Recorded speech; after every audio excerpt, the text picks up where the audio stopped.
संस्कार कांवड़ यात्रा 10 अगस्त को मां नर्मदा के ग्वालियर घाट से शुरू होकर कैलाश धाम पहुंचेगी। यात्रा पर्यावरण संरक्षण का दिया जाएगा संदेश। जबलपुर से विद्या रैकवार की रिपोर्ट। जबलपुर में सावन माह के दूसरे सोमवार 10 अगस्त को शहर में संस्कार कांवड़ यात्रा का भव्य आयोजन किया जाएगा। संस्कार कांवड़ यात्रा समिति नर्मदा मिशन द्वारा आयोजित यह यात्रा मां नर्मदा के पावन ग्वारी घाट से शुरू होकर विभिन्न मार्गों से होते हुए कैलाश धाम में समाप्त होगी। आयोजकों ने बताया कि यह यात्रा न केवल आध्यात्मिक संदेश देती है बल्कि पूरे विश्वास को प्रकृति के संरक्षण और संवर्धन का एक अनूठा संदेश भी प्रदान करती है। यात्रा के दौरान सभी कांवड़िए अपने कंधों पर मां नर्मदा का पवित्र जल और देववृक्ष पौधे लेकर चलेंगे, जिन्हें जलाभिषेक के बाद रोपित किया जाएगा। यह कांवड़ यात्रा ग्वारी घाट से शुरू होकर रामपुर, शास्त्री ब्रिज, श्याम टॉकीज, सराफा, घमापुर, रांझी और खमरिया होते हुए कैलाश धाम पहुंचेगी। यात्रा मार्ग की जर्जर सड़कों और श्रद्धालुओं को होने वाली असुविधाओं पर आयोजकों ने स्पष्ट किया है कि प्रशासन के साथ इस विषय पर विस्तृत चर्चा हो चुकी है। प्रशासन ने आश्वस्त किया है कि यात्रा शुरू होने से पहले ही सड़क की मरम्मत का काम पूरा कर लिया जाएगा और कांवड़ियों को आवागमन में किसी भी प्रकार की परेशानी का सामना नहीं करना पड़ेगा। Golden book of world record से सम्मानित विश्व प्रसिद्ध संस्कार धानी की संस्कार कांवड़ यात्रा अपने 16वें वर्ष में प्रवेश करने जा रही है।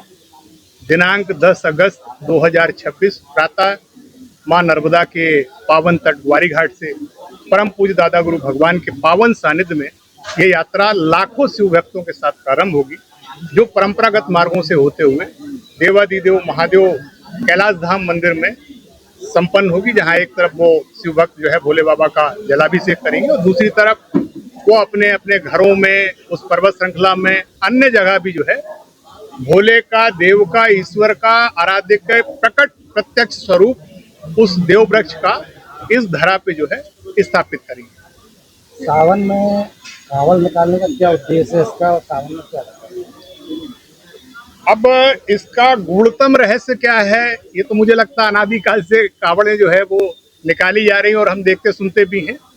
यहाँ संस्कार धानी की ये कांवड़ यात्रा भिन्न है और ये यात्रा का मूल जो उद्देश्य है वो दादा गुरु भगवान के जो पावन विचार हैं उनको जीते हुए शिव आराधना में लीन रहते हैं और इस वसुंधरा का श्रृंगार करते हैं। यहाँ संस्कार धानी की कांवड़ यात्रा का मूल जो है वो प्रकृति और पर्यावरण का जल संरक्षण और वन संरक्षण का मूल और मुख्य उद्देश्य है।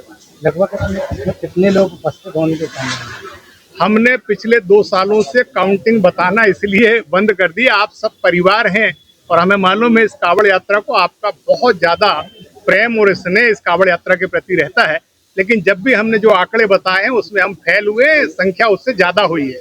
पिछले बार हमें अखबारों से पता चला कि करीब करीब 2.25 लाख, किसी अखबार ने कहा 1.5 लाख और किसी ने 1.25 लाख, 1 लाख के ऊपर के आंकड़े सभी ने दिए। हम जो भी व्यवस्था करते हैं सब छिन्न भिन्न हो जाती है और मुझे पूरा विश्वास है कि ये वाले इस वर्ष में जो है 1.25 लाख से 1.5 लाख के ऊपर जो है वो शिव भक्त और कांवड़िए जिनको हम कहते हैं वो इसकी संख्या होती है।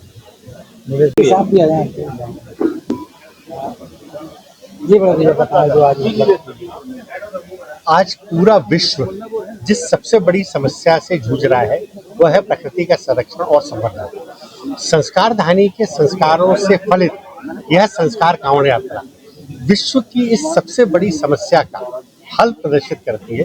परम पूज्य दादा गुरु के सानिध्य में संस्कार धानी की यह कांवड़ यात्रा, संस्कार कांवड़ यात्रा, जो कहीं ना कहीं पूरे विश्व को प्रकृति संरक्षण एवं संवर्धन का एक अद्भुत और विलक्षण संदेश भी दे रही है और उस समस्या का हल भी आपको बताया है।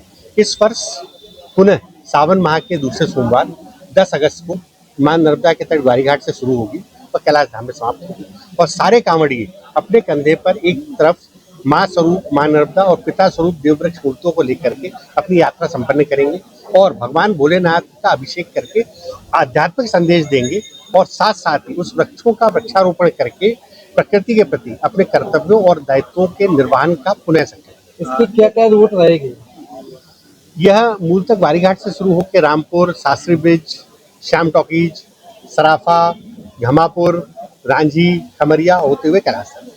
भाई साहब, जैसे देखा जा रहा है कि अभी पनहरा पेट्रोल पंप से लेकर रांझी तक की रोड जो है वो काफी जर्जर है, तो कांवड़ियों को निकलने में काफी समस्याएं होने वाली है, तो उसके लिए क्या?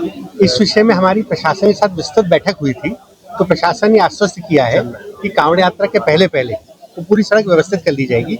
वैसे आप जाकर के वहाँ देखेंगे तो इस वक्त वहाँ काम चल रहा है और उम्मीद है कि कल शाम तक वो सड़क इतनी व्यवस्थित हो जाएगी कि कांवड़ियों को किसी भी तरह की परेशानी नहीं है।